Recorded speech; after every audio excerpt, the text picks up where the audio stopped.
campaign trail, but intimate, at home. A family portrait with his wife Melania in her first sit-down interview since her husband announced his candidacy. Plus, his children and even his grandchildren. So, here is the inside look at the man who is hoping to hear "you are hired" instead of his signature, "you're fired." For years, Donald Trump's life was the stuff that tabloid dreams are made of. What a great honor it must be for you to honor me tonight. The brash billionaire was a real estate mogul, married to 3 glamorous women. Right down here, A best-selling author who made cameo appearances in movies. Down the hall and to the left. On television. You want another 50 grand? I'll cut the grass for you every Saturday. Hey. Even commercials. Pay yourself. Most recently, he reinvented himself as the host of a reality show, The Apprentice. You're fired. Not the typical resume of a man who aspires to be president. What made you start running? Did you have a dream? Did you get up and say, you know what, president? The time I really thought about it was last time when Mitt Romney ran. And he ran, and I decided not to do it. And I had a lot of obligations. I was signed a contract with The Apprentice, and I had a lot of buildings under construction. I was doing a lot of things. It was sort of difficult to do it then. Now I'm in perfect, it's perfect. Although I gave up 2 seasons of The Apprentice. NBC signed me. I know, but it's still, you know what? It's a lot of money, and it's 2 years of primetime television and other things. But this time I said I'm going to do it myself. But Donald Trump is a candidate unlike any other. Because our leaders are stupid. Stupid people. Wow. Bing, bing, bong, and dat. With his lack of propriety, Donald Trump. Trump has made the theater of politics popular. The only one qualified to interview me is me.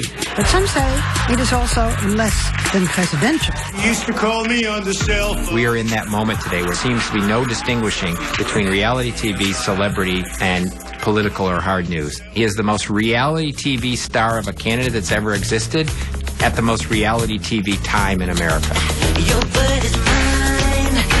I first met Donald Trump in 1987. Michael Jackson was at the top of the charts. Hair was big, greed was good. Greed works. And then 41-year-old Donald Trump was flying high. When you look at that wonderful skyline, do you say, I am that? Well, I look at that skyline, Barbara, and I really say it's the greatest in the world, and I'm very proud to be a part of it. In the Big Apple, the trump card was an ace. Anything else you want to buy as you look out there? Any good properties that we can see? I'd really like to buy everything if that were possible. I bet you would. What about Central Park? No, I think that should be preserved and left, and Donald Trump should not be allowed to touch Central Park. A lot of people are very relieved. But Trump was already dreaming about his next conquest, a future far more grand than just Prince of the City. New York developer Donald Trump charging American foreign policy lacks backbone. Is he running for something? It was the beginning of a long flirtation with the greatest get of all. We're going to see whether or not I'm going to run. Are you running for president? I have never been so serious as I am now. Finally, after almost 30 years, the man who might be president sailed down an escalator for his surreal moment of destiny. I am officially running for President of the United States. I am officially running for President of the United States. His speech was one of the most jaw-dropping presidential bids in history. Great again. The U.S. has become a dumping ground for everybody else's problems. We have losers. They're laughing at us. His thoughts about immigration provocative, to say the least. When Mexico sends its people, they're not sending their best. They're bringing drugs, they're bringing crime, they're rapists, and some, I assume, are good people. I will build a great wall on our southern border, and I will have Mexico pay for that wall. How do you plan to do this? Okay, ready? Yeah. First of all, we have to build a wall. We have to create a border. We have to have a wall. We're going to have a wall. It's going to be a real wall, not a little wall that they drive trucks with drugs over the top of it, okay? You see the pictures in the newspapers where they have ramps right over the little wall. And it's not going to be hard to build. It's going to be done hey, who's better at building than me? I know exactly what to do. New fallout for Donald Trump. Unlike any ordinary candidate, Trump didn't back off. He doubled down and set off a firestorm. Well, call it another Trump dump. Macy's is now cutting ties with Republican presidential candidate Donald Trump. When you send these people out, what do you do with the women and children? They're going to go with them. Oh, everybody. You have to go. Send the whole Sure, family. it's got to be a family unit. It's going to be done humanely. You speak your mind, heaven knows. You have sometimes offended women, Latinos, veterans.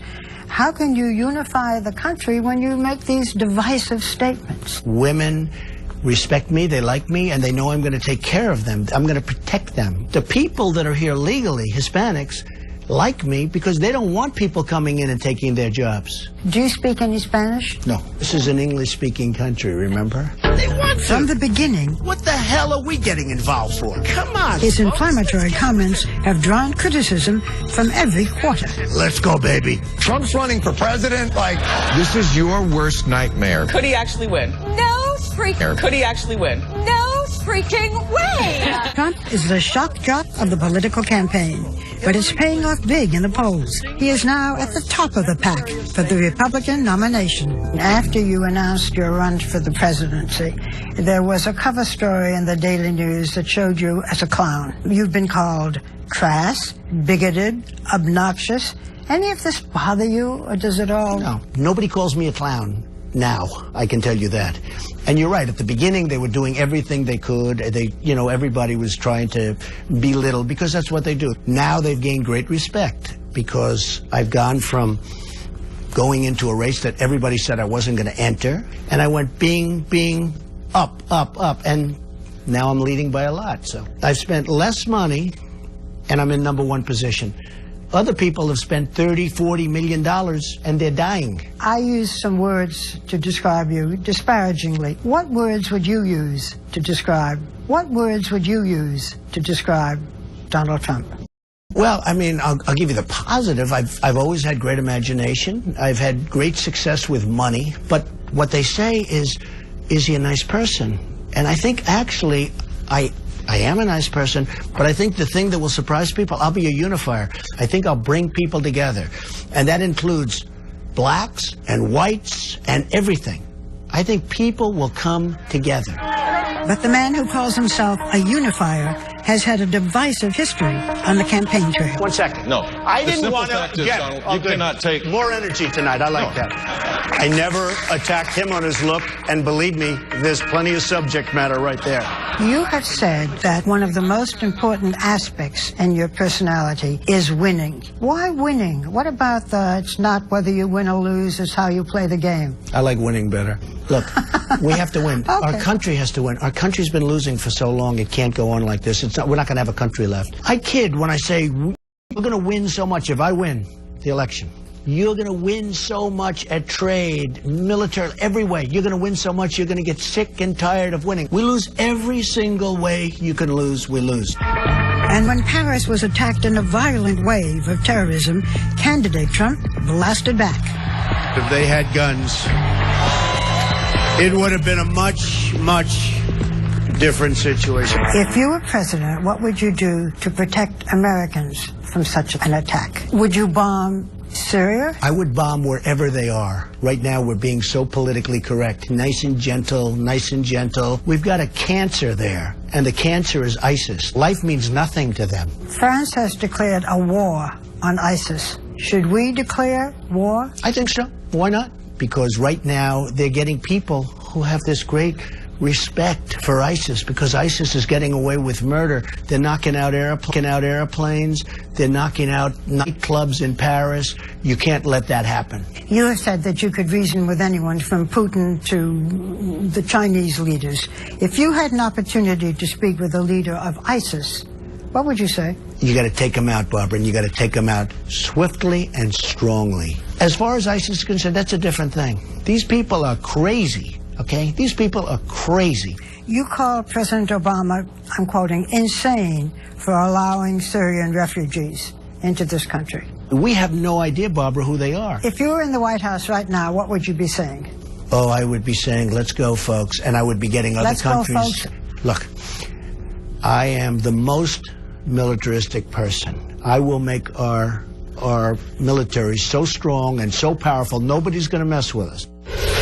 Coming up, a glimpse at a campaign trail like no other. Does anybody want to take a ride? And in rare interviews, Donald Trump's very own First Lady, Melania. Is yours a marriage of equals? His children, and even his grandchildren. Next on Meet the Trumps. Donald Trump has always set the gold standard, literally, for life at the top. His $100 million tri-level penthouse is inspired by Versailles, with a palatial tri-level penthouse is inspired by Versailles, with a palatial living room, imported crystal chandeliers, hand-painted ceilings trimmed in gold leaf. It has sweeping views of New York City from every side. You have said that success is a kind of drug, and it's too powerful for most people to handle. How do you handle success?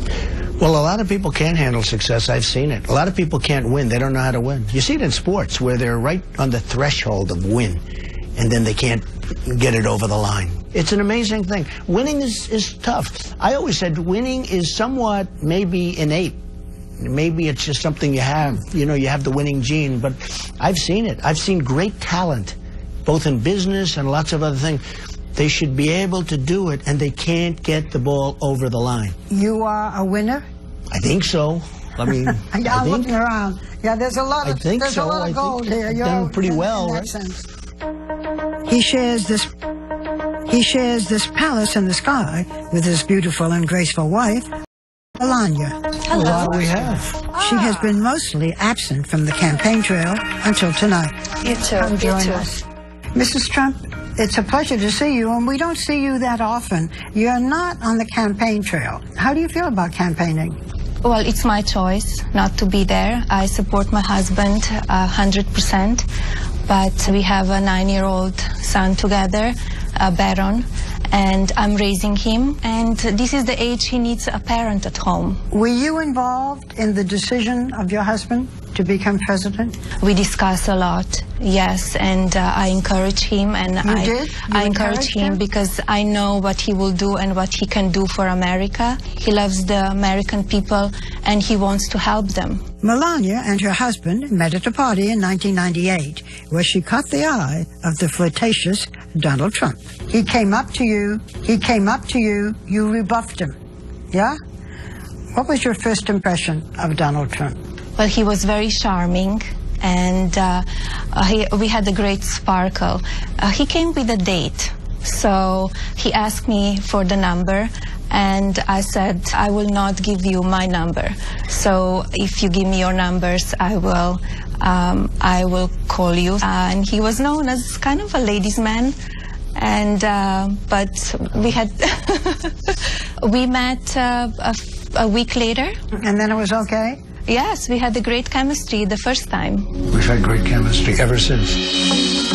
Before she was Melania Trump, she was Melania Knaus, born 45 years ago in a small industrial town in Slovenia when it was still part of Yugoslavia. Melania, a natural beauty, was also a bookworm. She went to university and was studying architecture when she was discovered by a major fashion photographer when she was just 17. Soon after, she left school and Slovenia for New York City. Who would imagine that the quiet girl from Slovenia would end up the wife of a mega billionaire? Their relationship made international news, not just because it was a May-December romance, he is 24 years older, but because of Donald's previous 2 high-profile marriages and even higher-profile divorces. Are you following the Trump thing? You can't miss it. The latest dispatch from the front in the battle of Trump versus Trump. The front-page fiasco of lovers, lawyers, and large settlements.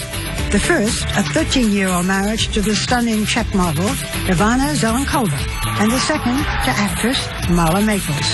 At last, they are Mr. and Mrs. Trump. I give it 4 months. Actually, it lasted just under 4 years. But today it seems the third time is indeed the charm. It's been 10 years since Donald and Melania said, I do, in a lavish affair at Trump's Mar-a-Lago estate in Florida. Florida. 1 year later, they welcomed a son, Barron, who is now 9.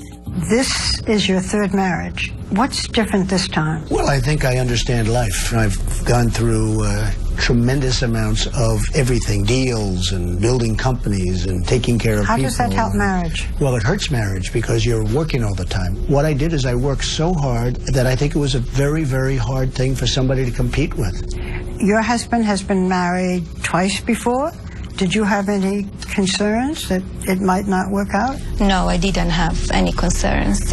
We have a great chemistry, and to be with the man as my husband is, you need to know who you are. You need to have a very independent life as well, and supporting him.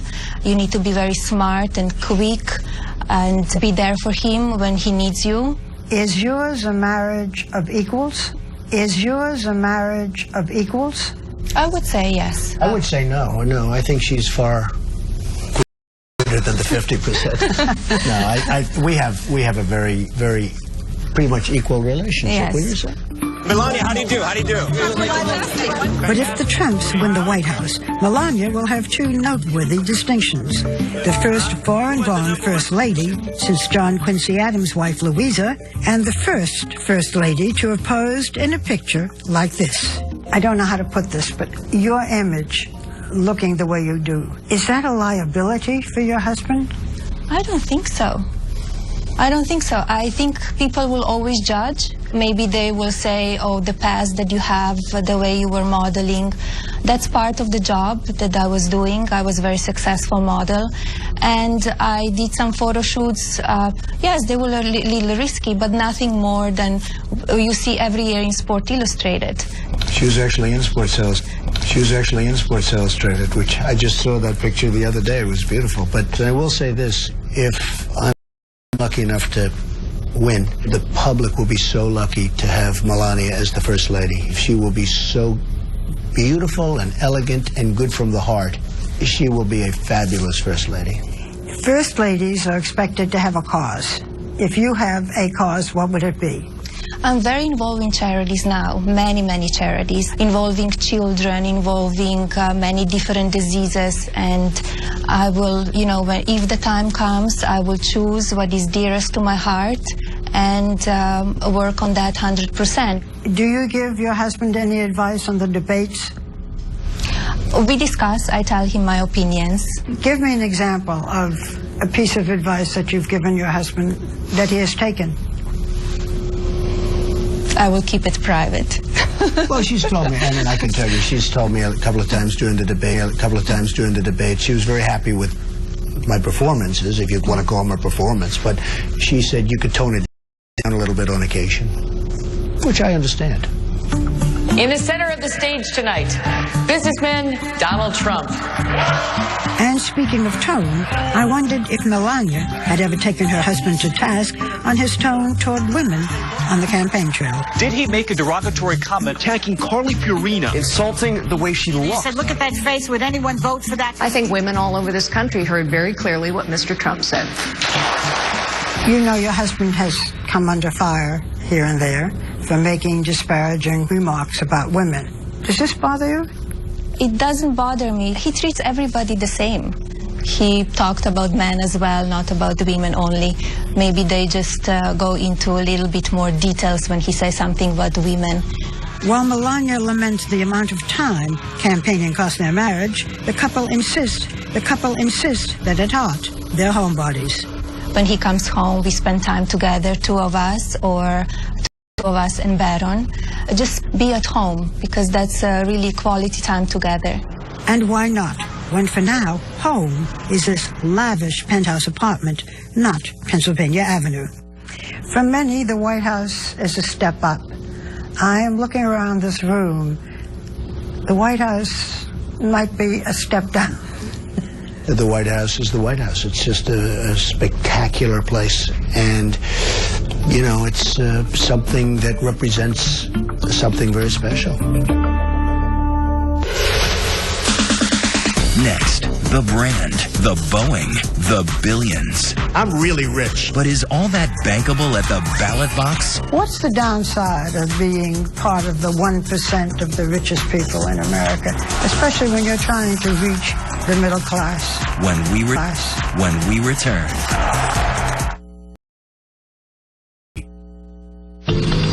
Donald Trump allowed us rare behind-the-scenes access to his life on the campaign trail. For Trump, membership in the Billionaires Club does have its privileges. He travels on what is known as Trump Force One, a Boeing 757 that seats dozens of passengers.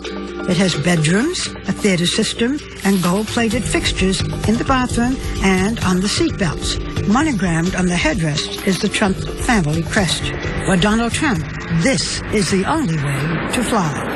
They've never had anybody that owned a Boeing 757 before. It's a little bit of an unusual thing. Donald Trump, unlike most other candidates, is rich enough to bankroll his own campaign. I'm really rich. I'll show you that. He flaunts his wealth candidly. $8,737,540,000. You might think all his billions would alienate working-class voters, but Trump says it's really a plus. We don't want your help. I'm the only one that's self-funding. I'm not selling myself to special interests. But he does use his $7 million helicopter as a political sideshow. Does anybody want to take a ride? It made quite a splash at the Iowa State Fair. What amazes you most? His golf courses, his resorts, him himself. In a way, Donald Trump was born ready. The fourth of Fred and Mary Trump's 5 children, he grew up in the construction business. His father, a real estate tycoon, built middle and low-income housing. He always knew how to get what he wanted. His brother Robert was no match for his schemes, as he told me in our first interview. Robert had a set of blocks, and I had a set of blocks, and I asked Robert if I could have his blocks, and I built it. Robert had a set of blocks, and I had a set of blocks, and I asked Robert if I could have his blocks, and I built a beautiful, tall block building, and then I said I like it so much that I glued it together, and then Robert couldn't have his block. So, I don't know, somehow that story is a story that a lot of people have asked me about. I don't know. What do you think it says?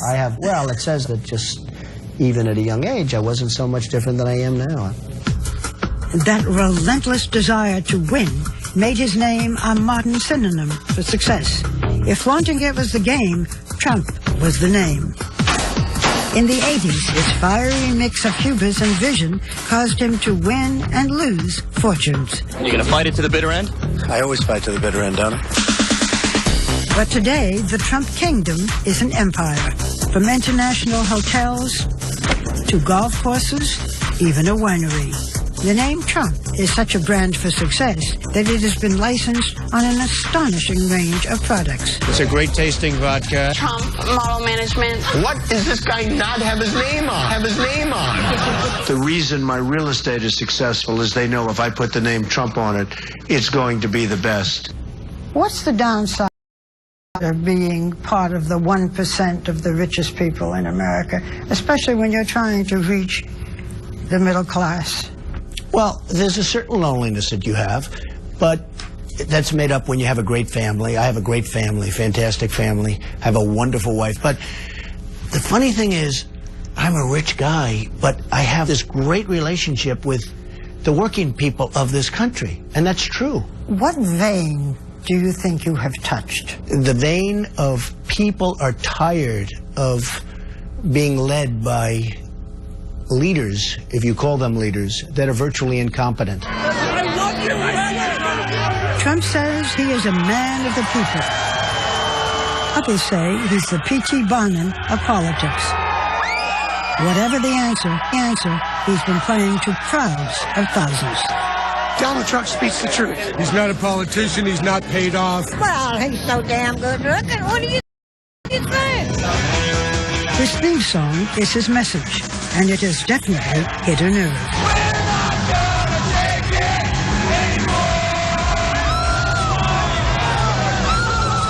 On this night, Trump owns the crowd.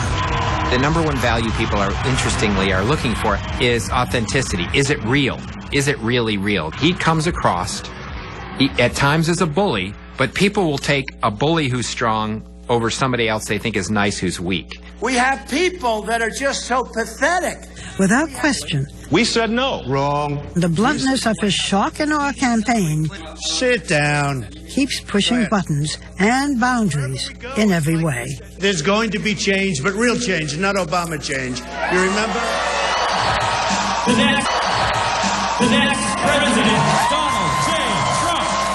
Trump is still the wild card in this election, a power broker, whether he wins or loses.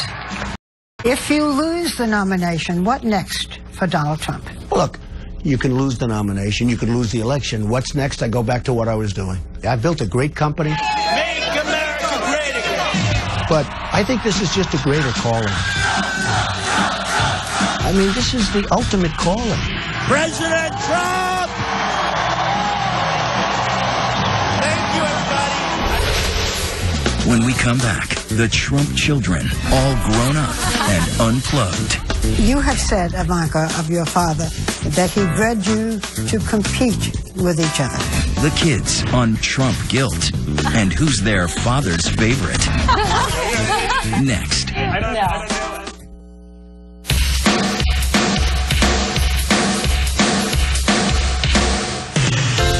For every kid, there comes a point where your parents stop being cool. The things they say, It's gonna be you. the things they do. Call me on the cell phone.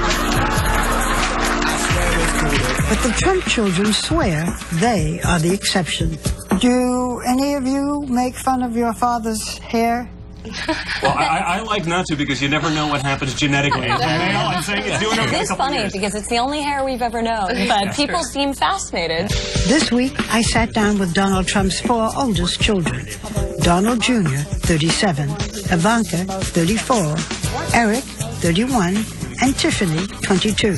Not surprisingly, they all think their father would make the perfect president.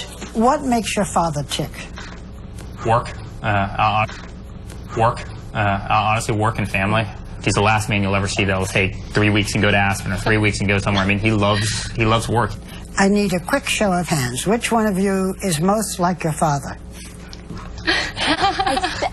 But in fairness, I think we're all like him in very different ways. You know, it's actually very scary. We can go to Thanksgiving, right, and we can all we'll sit there and pick answer the same question using the exact same words in the same sequence. Trumpisms. I relish those holiday meals because we can really sort of let loose. I mean, it is a show. I mean, in and of itself. I mean, it's funny and we have a good time making fun of each other and just having a blast.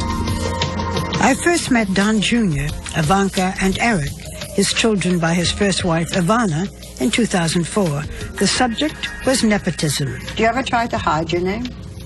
I'd be lying if I said I didn't, especially when I was younger. There were times where it was just, you didn't want to have to deal with everyone making those assumptions, however ignorant they may be, that I'd always say, introduce myself as just Don, or something like that, avoid the last name at all costs. Today, all 3 wear their last name as a badge of honor, working as executive vice presidents at the family business. Combine it with this, now that adds value to that apartment. Tiffany, Trump's daughter by his second wife, Marla Maples, is a senior at her father's alma mater, the University of Pennsylvania, with plans to go to law school. Tiffany, people are meeting you today, many people for the first time. Yeah. To grow up with the name Tiffany Trump, that's not easy. I think that it's all I know. I'm so happy to be Tiffany Trump. I'm so happy to be, in the family I'm in with my siblings and my father and my mother. Your father has said that he was not, I'm using his words, very present when you were growing up. I would challenge him on that because he was very available to us and accessible to us. Regardless of what he was doing, regardless of who he was meeting with, if we called, he took the phone. I mean, from when we were 6 years old, I'd call, he'd be negotiating with the CEO of a major bank or whatever it may be, and he would make them wait. He'd take the call from us. Our times together were learning, playing in his office. He would always sneak me down to get a candy bar, in the lobby. He found a way that was true to him to connect with us that maybe is a little less traditional. His work is his passion, and he found a way to share it with us. They say their father also taught them to respect the value of a dollar. He was the first to tell us how privileged we are, and with that privilege, how much responsibility we had to really sort of earn what we were so lucky to have been afforded since birth. Well, that's the right word, earn. I mean, he made us work. We were on construction sites and we were working, and at the end of the day you were tired and you earned minimum wage, and you take that money that you had and you go out and spend on something good. To say we weren't spoiled would be laughable, but we were spoiled with great education, great experiences, but we weren't the kids showing up to college with, a Ferrari. We always had to sort of earn whatever it is that we wanted, and that, I think, prevented us from doing a lot of the other things that you've seen as, downfalls perhaps in other children who have similar circumstances. And it seems the Donald Trump work ethic is in their DNA. You better do a good job or you're fired. And we refer to it as the Trump guilt. It's when we wake up on Saturday and we're not working. You have said, Ivanka, of your father, that he bred you to compete with each other. What do you compete over? I think we all have a very competitive spirit, and I think that can be harnessed in one of two ways. To our detriment, meaning that we're competitive in spite of ourselves, or for the positive, which means we push each other. Who is his favorite? I'm going with Ivanka. I'm going with Ivanka. Ivanka is perhaps the most well-known of the quartet. The former model turned fashion mogul has taken a page out of her father's business playbook, putting her name on everything from shoes to handbags, fragrance. She says she is proud to be following in her father's footsteps. Today, I have the honor of introducing a man who needs no introduction. How was it decided that you would be the one who would introduce your father as a presidential candidate? That's an excellent question, and I don't know actually how it was decided, but I was honored to do it, and I feel like I was standing there sort of representing our family. And she did an amazing job, by the way. She's a great messenger. She got such great poise. I think it also, the way Ivanka delivered the message was perfect, and I don't think any of us could have done better. And she absolutely has beauty over the two of us. So. Yes, there's definitely an element that, we ain't got that. They say they all are their father's biggest cheerleaders, supporting him at the debates and on social media. Has your father ever said anything on the campaign trail that made you cringe? Truthfully, no. No? He's not a big believer in PC culture where every statement you make you have to vet very carefully through thousands of people. But if people really break down what he's trying to say, there's no malice in there. He's just cutting through the nonsense and getting to the point and not wasting time. That's what he does. He's true to himself, and he speaks in a way that the average person can understand. I think that's refreshing for everyone. Well, you have been saying the most wonderful things about your father. You should be very pleased and proud. If there is one thing you could change about your father, what would it be? Listen, I don't think any of us would be sitting here glowing the way we are if we'd want to change aspects of his personality or who he is. Something that's... I want him to eat healthier. There you go. I agree with that. I agree with that 100%. Sometimes I'll tell him, like, oh, you have to, slow down, but it's the only speed he knows. And I kind of love that about him. I'm not going to get one thing. I'd love the occasional, Saturday morning. I'd love the occasional, Saturday morning where I don't get the call at 5 o'clock, like, why aren't you in the office? It's like, come on, you had to do that? Sleep a little bit more? But he's an amazing guy, and I wouldn't change a thing about him. I mean, he really is a unique individual. There's no one else like him. Still ahead, the littlest Trumps. And Barbara asking the really up-close and personal questions. What do you dislike most about your appearance? On what occasions do you lie, not tell the truth? But what's the question he won't answer? Next. At the end of our interview, we turned from talking about Trump's candidacy to talking about the man. Who is he? What makes him tick? I asked him some questions often seen in Vanity Fair magazine. My fantasy when I was very young was to be a nightclub singer. Wow. Didn't happen. What was your fantasy when you were very young? To be a baseball player. I was a great baseball player. What position? First base, catcher, first base. But in those days, you got paid $2, right? And that's not for Donald Trump. I mean, no. But my other fantasy as I got older was to do movies. I wanted to be a movie maker. And I decided not to. I decided to go into the real estate business, but I wanted to make movies. Make them, not be in them. No, make them. I want to make them. What do you dislike most about your appearance? I like my appearance. I mean, people would say, my hair's not bad. You know it's my hair. Last time you started pulling my hair with your great show last time. Is this part of your image, or is it covering a bald spot? It's a funny thing. I've always, combed it this way. That was probably maybe a little bit. It's a funny thing. I've always, combed it this way. That was probably maybe a little bit more. Combed it down? Well, I really don't. It's really combed back. If you really look, it's combed sort of back. Come on, Barbara, get over here. Now you're going to mess it up for this interview. No, the optics. There. Well, after that, everyone knows it's real. Okay, I'll go on. What is your greatest fear? Well, I don't want to reveal fears, because if I reveal fears, I'm giving up something. This is what I say. I hate when I see generals being interviewed because they're telling things that the enemy... I don't like revealing weaknesses. And, we all have certain fears, and everybody has fears, but I don't like revealing my fears. Okay, what's the trait you most deplore in yourself?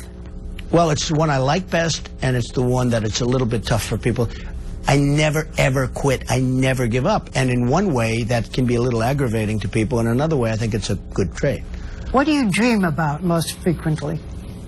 I have good dreams, just having a good life. Good family, good life. So important. Barbara, good family, good life. So important. Barbara, I see people that are very wealthy. Friends of mine that are immensely wealthy people. The wealthiest people in the world. A lot of them aren't happy. They don't have a good family life. They don't have a good marriage. They don't have good kids, or their kids are on drugs. And the happiest people I see are people that have a great family life. On what occasions do you lie? Do I? Lie. Not tell the truth. Well, I think I will oftentimes, and I don't call it a lie, I call it a fib. If somebody's not looking good, I never would say that. I'll say, you're looking good, or you're feeling good, how you doing? And somebody could say that's a lie, or it's a fib, but they don't look good. But, I do it. I don't want to hurt people's feelings. Believe it or not, I have a lot of feeling toward that. I don't want to hurt people's feelings. Is there anything that you want that you don't have? Well, I think the one thing that I want right now is the presidency. I will do a great job, and I'll make a lot of people happy. It'll be a very positive thing. I don't need it for myself. I don't need it for myself, for my ego. I just think I do a great job.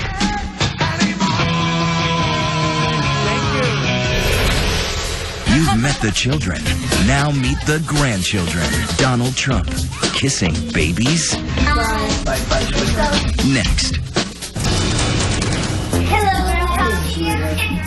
It's a very different side of Donald Trump, the soft one. Breaking from the daily grind to greet his 7 grandchildren. Look at this, huh? What a troop. What is your father like as a grandfather? He's been great. He's at a different stage in his life, so he's able to relax a little bit more and be a grandfather. Everyone having a good time? I can see my kids just running up to him and giving a hug. They just respect him a lot. Seems even the littlest Trumps are already learning from Grandpa. A few months ago, we're walking down the street, and my daughter sees a large pothole in the middle of a New York City street. And she looks at me and she goes, Mom, Grandpa would not like that. So it's very cute. And she's 4. So she's observed him. Definitely genetics. Yeah. Those grandchildren, ranging in age from 17 months to 8 years old, have an unlikely uncle in 9-year-old Barron. Why is your head on a baseball over there? Which one? While we were there, Barron made a cameo appearance at his father's office. He's very close in age to my 2 oldest kids. They're like best friends. How old is Barron now? Barron's 9 now. He's very close to my 8-year-old and my almost 7-year-old, and they have a great relationship. So it's almost, we joke, you have to really respect your uncle, even though there's a 1-year difference. So that drives my kids crazy. But they play almost as though they're cousins or brothers and sisters when we are together as a family. So it's a great way to really tie all of it together. So say goodbye, everybody. Come on. Goodbye. Bye, sweetheart. Bye, everybody. Bye.